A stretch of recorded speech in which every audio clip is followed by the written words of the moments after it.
दिक्कत तो यही है ना कि जब आपको सरकार में आना ही नहीं है, जब आपको अपने वादों को पूरा करने की जिम्मेदारी ही नहीं है, उस बात का एहसास ही नहीं है, तो झूठ बोलने में क्या जाता है। अभी तो इन्होंने शुक्र कीजिए कि परिवार में एक सरकारी नौकरी बोली है।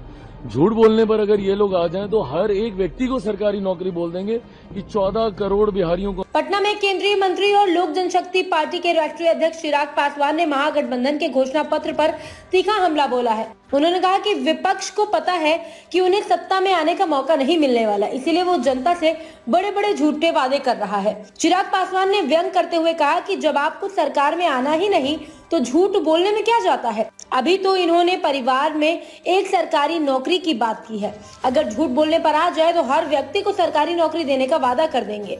उन्होंने कहा कि महागठबंधन के नेता झूठ बोलने में इतने माहिर है कि अब जनता भी उनके वादों को गंभीरता से नहीं लेती। चिराग पासवान ने दावा किया कि जनता इस बार भी प्रधानमंत्री नरेंद्र मोदी के नेतृत्व पर भरोसा जताएगी और बिहार में एनडीए को भारी जन समर्थन से जिताएगी।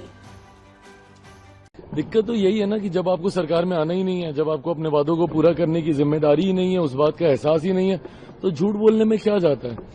अभी तो इन्होंने शुक्र कीजिए कि परिवार में एक सरकारी नौकरी बोली है। झूठ बोलने पर अगर ये लोग आ जाएं तो हर एक व्यक्ति को सरकारी नौकरी बोल देंगे कि 14 करोड़ बिहारियों को हम लोग सरकारी नौकरी दे देंगे। झूठ बोलने में ये लोग इतने माहिर हैं।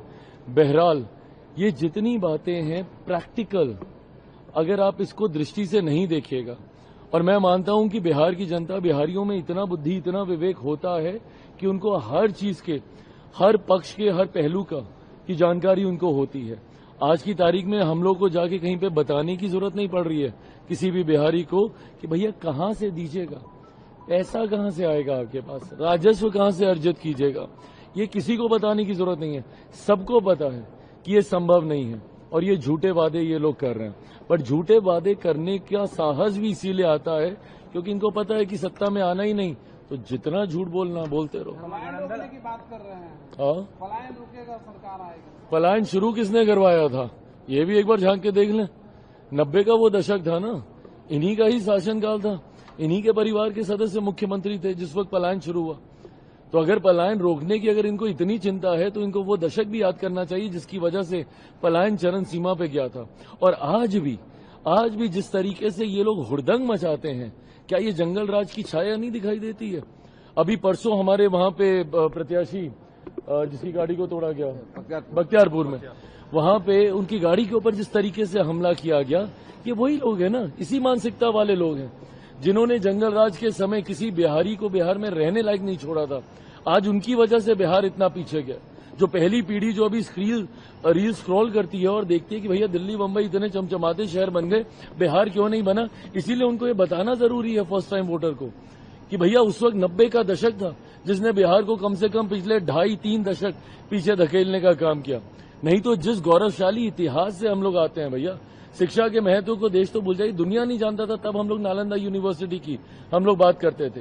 एक से एक महापुरुषों की ये धरती रही है, कहने की जरूरत नहीं है भाई। बड़े बड़े अधिकारी, पदाधिकारी बिहार से होते हैं, IAS IPS ऑफिसर्स आप बोल लीजिए, मीडिया हाउस में देख लीजिए, बिजनेस हाउसेज में देख लीजिए। उसके बाद अगर बिहार का ये हाल हुआ तो कौन जिम्मेदार था?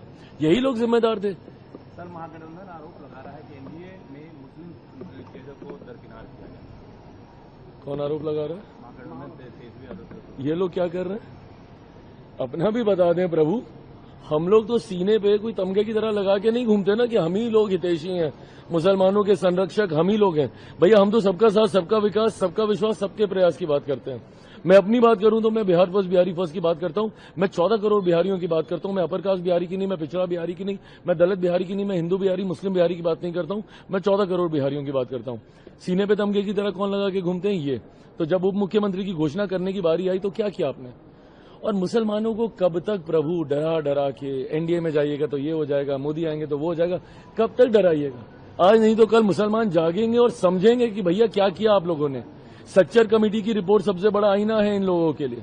इनके रहते हुए मुसलमानों के हालात देश और प्रदेश में क्या थे, ये सच्चर कमेटी की रिपोर्ट बताती है। तो ऐसे में ये चिंता ना करें कि हम लोग क्या कर रहे हैं मुसलमानों के साथ। आप लोग उनके तथाकथित स्वघोषित संरक्षक बन के फिर रहे हैं। आप लोगों ने क्या किया उनके लिए ये तो बताइए।